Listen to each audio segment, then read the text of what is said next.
Story 1. I didn't attend my friend's wedding because my crazy ex/stalker is going. I received the online save the date and of course replied yes. Then I was scrolling through the guest book and saw my ex's name. When I saw his enthusiastic reply of yes, my heart figuratively stopped.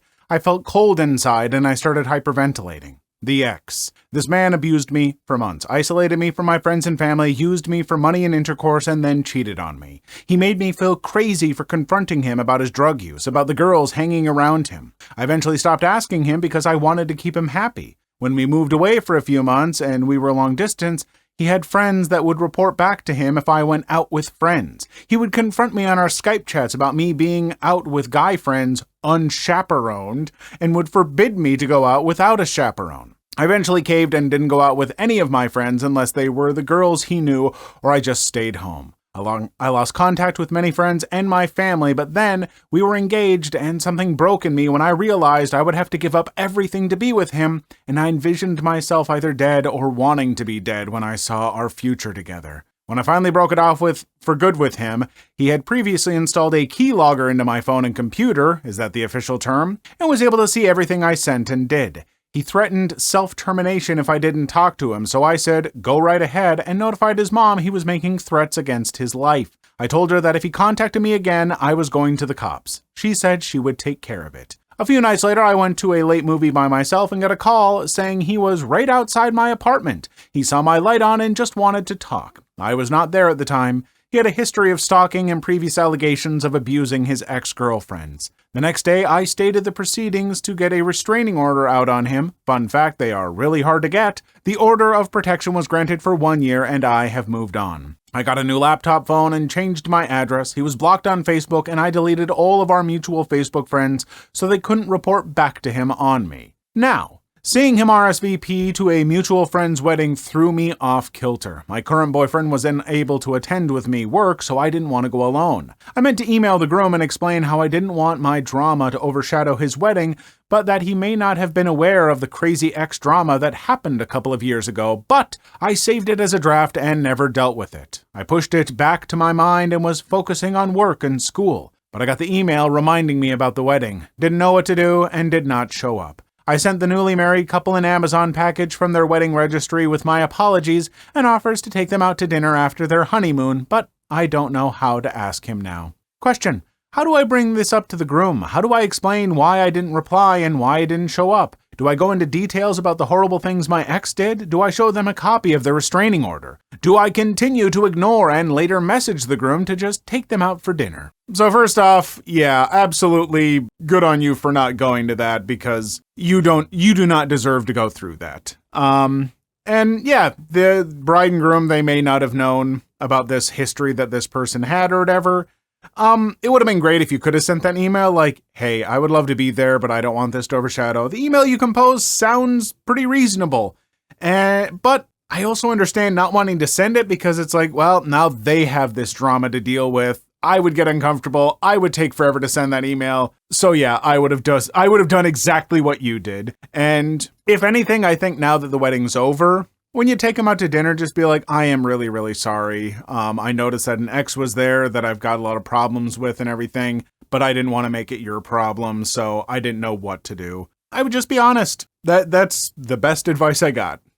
Story 2. Today I effed up by asking my girlfriend if I'm big or average down there. My 28 male, girlfriend 27 female, and I have been together for 1.5 years now. Our relationship has been awesome for the most part, and the intimate chemistry especially was insane for a while. She would often make comments during intercourse and outside of intercourse about me being big downstairs. These were always unprompted comments, so it made me believe she genuinely thought that, so it was a great ego and confidence boost. For example, she would call me Big Blank as a nickname sometimes, or tell me that I have a adult film star blank. I even saw her 2 texts of her gay friend's positive comments. One, she told he has a thicker blank, it's nice, and she told another one, he actually has a pretty big blank. Long story short, I was led to believe I have a big size. Fast forward to a year and a half later, the comments have completely stopped besides occasionally during intercourse.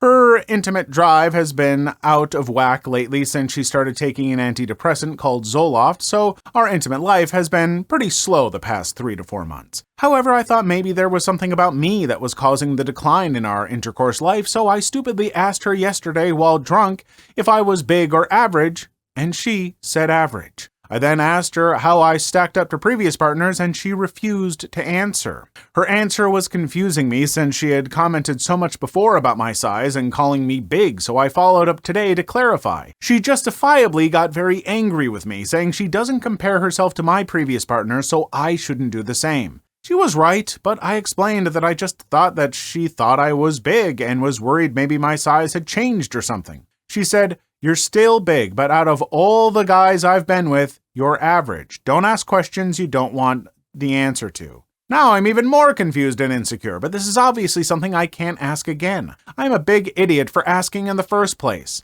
Based on her comments, what do you think she believes? Some people have said it sounds like she's just trying to keep my ego in check, but still thinks I'm big. Others have said she was just saying I was big before because it was a new relationship. I mean, it sounds to me like what she's saying is that you are a little bit bigger, but compared to all of her other partners, you're an average, because all of her partners on average have been a bit bigger. So maybe you're bigger than the global average, but as far as what she has had, it's like you're just average, and she's been with some real monsters. I don't know. Don't worry about that. Like, seriously, I would not get too caught up with it. If she seems happy and all that kind of stuff, that's all that you need. And yeah, antidepressants really do mess with your intimate drive and everything. So give her some time to find some balance and maybe find new ways to address intimacy and stuff. I'm not going to go into all this stuff, but communicate about it. For some people, planning it works. For some people, there's all sorts of things to do. I'm not going to get into it here. Figure it out. Story 3.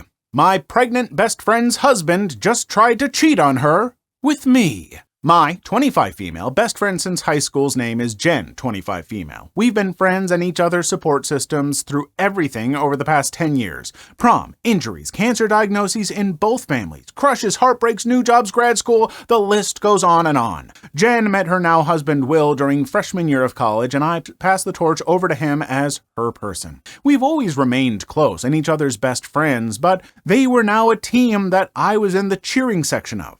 I looked up to their relationship in a way because while I have had a revolving door of relationships and crushes over the years, Jen and Will remained stable, in love, and each other's constants. I could not have been happier for my best friend and admired the way they always showed love and respect toward one another. Just a few weeks ago, I found out they're expecting their first child. I absolutely lost it and was sobbing with joy. I couldn't wait to be an auntie figure to my new buddy. Fast forward to today. I'm at home working when I see Will's name pop up on my phone. I answer, presuming he is a work-related question. He recently came to work at the company I've been with for 4+ years to gain experience within the field, or a Jen-related question. I answer the phone, and he informs me that he's downstairs at the front door of my apartment. At this point, I'm wicked confused, but go down to grab him. When we get back up to my apartment, he starts saying stuff about how he hasn't been able to stop thinking about me, and he wants to try just once. I started shaking and was extremely taken aback.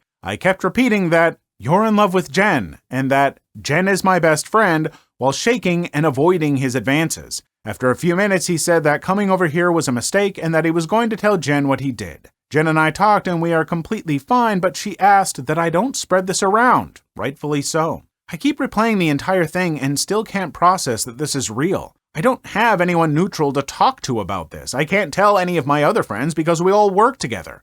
I refuse to risk having Jen's private life put on blast at her husband and best friend's place of business. I don't want to talk to my mom because I don't think it's my place to change her perspective of their marriage, which would certainly happen. It's not my place to decide what happens with them moving forward, so I don't want to have a hand in making the situation any worse for their relationship. I don't really know what I'm looking for, advice. I just need to talk it out to someone other than Jen. She's going through enough this afternoon. Is this real life? What the F? So first I will say, there's the weirdly suspicious part of me that's like, this almost feels like a test that Jen and Will thought up, or maybe just Jen thought up, where she's like, I think that she's maybe trying to get with you or something. We have to test her. Try and do it. And then when you pass the test, Will's just like, you're right. This was wrong. I shall go tell Jen now. And Jen's like, oh, woe is me. Don't tell anyone. We'll be fine.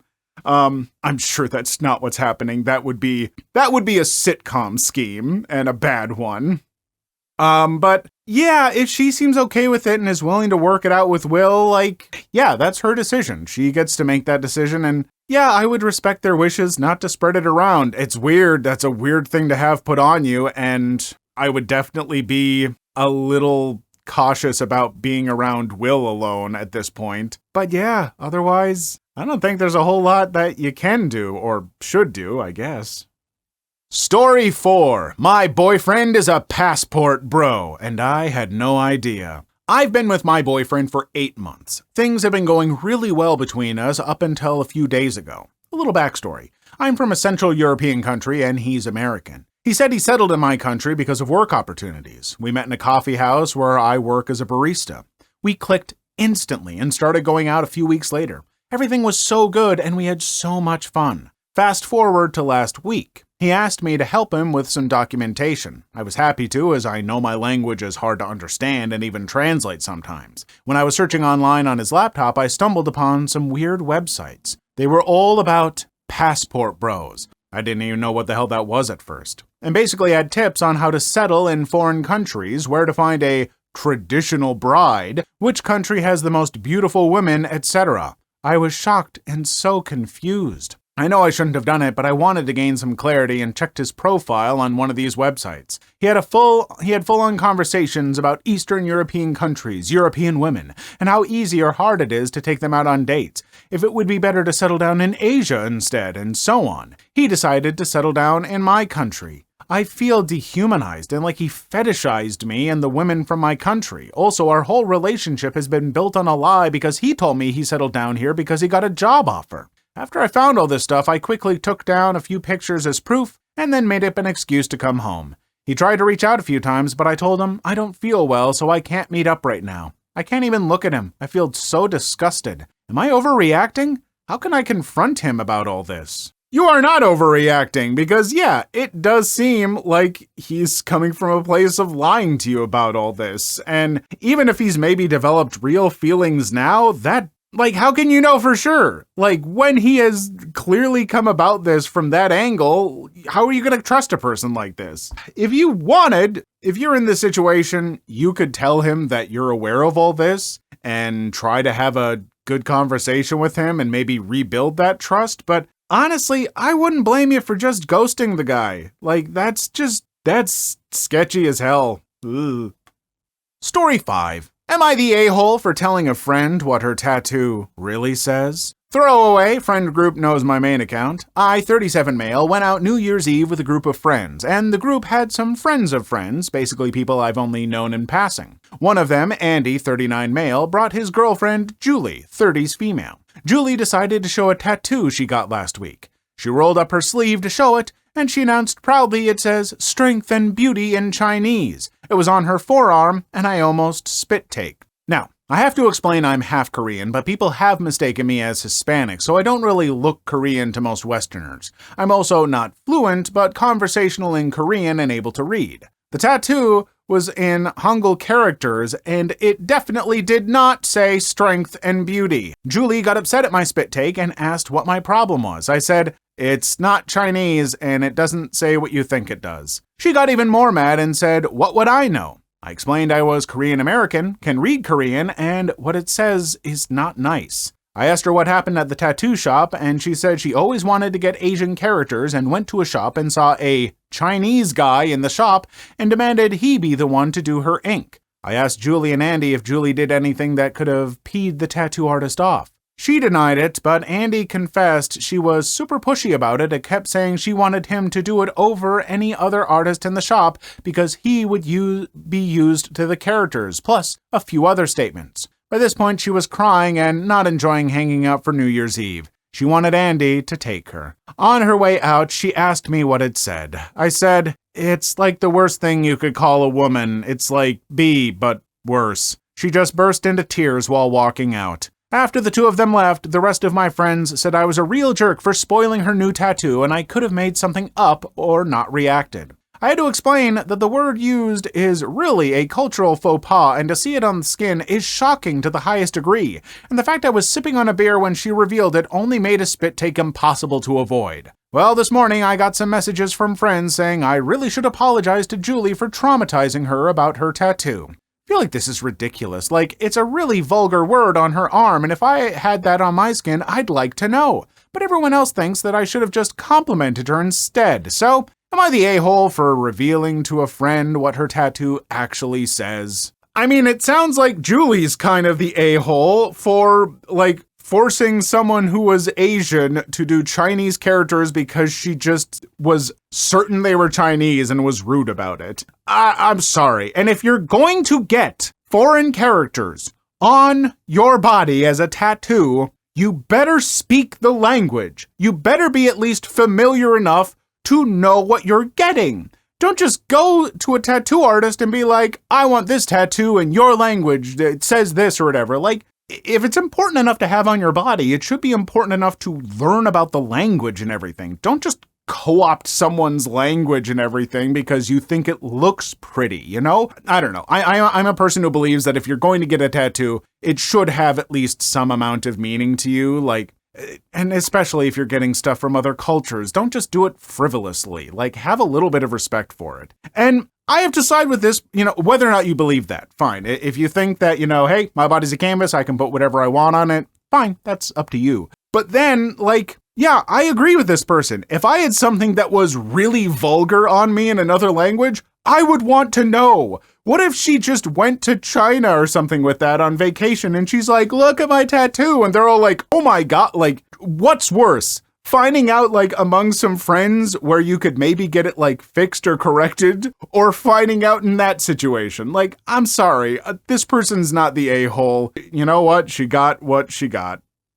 Story 6. My daughter's father wants to use her as therapy for his wife. I, 33 female, am going to preface this by saying my 6-year-old daughter's father, 37 male, I'm going to call him Jeff, has never seen my romantic partner. We had a one-night stand. I don't like people calling him my ex, since it makes it seem like we had some sort of emotional attachment. He was never involved after I told him I was pregnant, and actually wanted me to terminate the pregnancy, but I decided to raise my child alone since I have enough money to raise her without child support. For the whole pregnancy and the first 4 years, Jeff was not in the picture. On my mother's recommendation, I did send him pictures and invite him to special events, but he always replied he had no interest in my daughter. 2 years ago, he reappeared and began demanding parental rights. When I didn't do what he wanted, he sued and was told no, he was not getting parental rights. He was given the offer to pay child support, and then we can revisit giving him actual rights, but he has refused. He has the money, much more than me, but he refuses. I still offer to let him see my daughter in a casual manner, no child support needed, with the agreement anything legal, medical, or educational will not involve him. He pushed the boundaries, and we had a fallout. After that, we didn't hear from him for almost 6 weeks before he called to meet for Christmas. After much discussion, I agreed to bring my daughter over on the condition my daughter's godparents could come. Thus, we went over for Christmas dinner, and finding out Jeff is married and had never told his family he had a child. It was great to be judged by a bunch of strangers. It was uncomfortable the whole time. I'm going to use fake names, but let's say my daughter's name is Katie. His wife kept calling my daughter Gabrielle. Not the actual name she used, but it was that different to my daughter's name. The wife was also very physical, trying to pick up my daughter or parent her. I would block her or tell her to please let me deal with my child. The whole time, she pretty much ignored me, but Katie didn't seem nervous, so I decided to just bide my time. I hit my limit when my daughter said she needed the bathroom, and this stranger went, "Oh, Gabby, you need potty? Let mommy change you." My daughter hasn't worn diapers in a while now, and she's more than capable of going alone to the bathroom. I immediately told her to stay away from my daughter and that we were leaving. The woman started wailing that I was kidnapping her baby girl and tried to lunge at me. Her in-laws got in the middle and hold her, consoling her and saying that we weren't leaving and for her to calm down like she was the victim. At that point, I just glared at Jeff and told him he better explain or I would be calling the police. He asked me to speak in private in another room and that I could just leave my daughter with his parents. No way that would ever happen. Katie's godparents took her with them despite the wife having a full meltdown. Jeff and I spoke outside and he explained that he and his wife recently lost a daughter. I'm not going to give specific details on that. All I'll say is it was sudden and nobody's fault. And as I can only imagine, it has caused some psychological issues to his wife. Apparently, he had the brilliant idea that having Katie pass as their lost child would help his wife, without telling me. And that's why he wanted visitations and parental rights. He pleaded for me to leave my daughter with him for a little bit. I asked him what his plans were when his wife heals. His response was disgusting. Well, I'll just send Katie back with you and it will be just like before.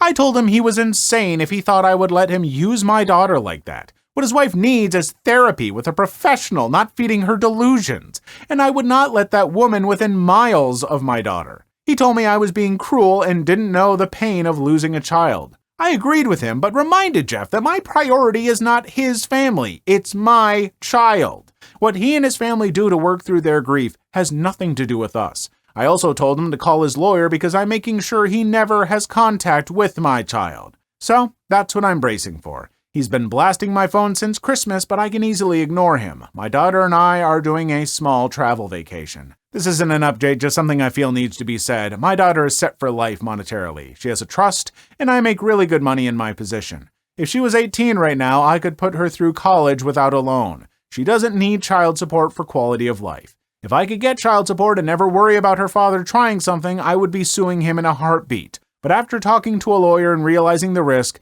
I've taken the decision that child support or possible inheritance is not worth my child's safety. Safety is always first. No notes! Seriously! This person is doing all the right things as far as I can see. Like, yeah, you can take care of your child comfortably. This guy has not had any interest in being part of the daughter's life, except now as part of a weird scheme as an alternative to therapy, which this other woman very clearly needs. I can't imagine the pain of losing a child, but using a surrogate, stepchild or something is bonkers. I imagine when she eventually does go to therapy and tells the therapist about this, the therapist's response will be, oh, that's not good. Oh my gosh, and for that poor kid, hopefully the kid doesn't remember that stuff, but that would be traumatizing. I'm sorry. Please leave your story in the comments. I would love to make a video on them in the future. Also, don't forget to like and subscribe.